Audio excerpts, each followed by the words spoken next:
Ի աջակցություն Գևորգ Սաֆարյանի և մյուս քաղբանտարկյալների այսօր Նուբարաշեն քրեակատաղական հիմնարկի մոտ իրականացնում են մեկօրյա բողոքի ակցիա «Մեկ օր Գևորգ Սաֆարյանի հետ» անվանումով։ Ակցիայի մասնակիցներին թույլ չտվեցին այն իրականացնել անմիջապես քրեակատաղականի շենքի մոտ պատճառաբանությամբ, թե այն հատուկ պահպանման տարածքների շարքին է դասվում, որտեղ արգելվում է նմանատիպ ակցիաների իրականացումը։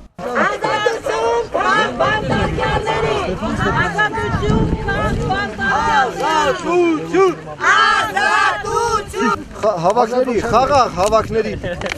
խոչընդոտում երբեք չի լինի, եթե ոստիկանությունը առաջնորդվի օրենքներով, բայց քանի որ ոստիկանությունը կատարվում է միայն հանցավոր ռեժիմի հրահանգները,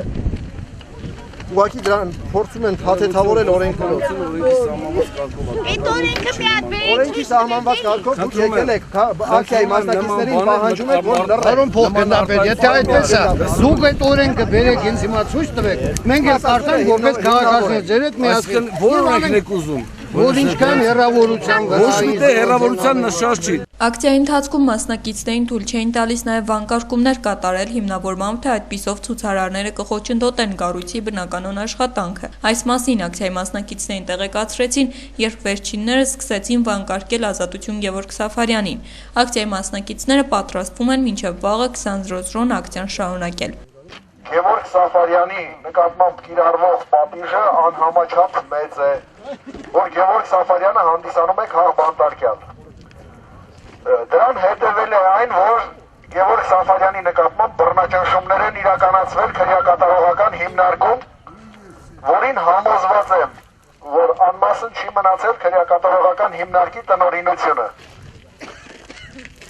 Իհարկե այդ ամենը արվել է Սերժ Սարգսյանի և այս քրեական ռեժիմի անմիջական պատվերով։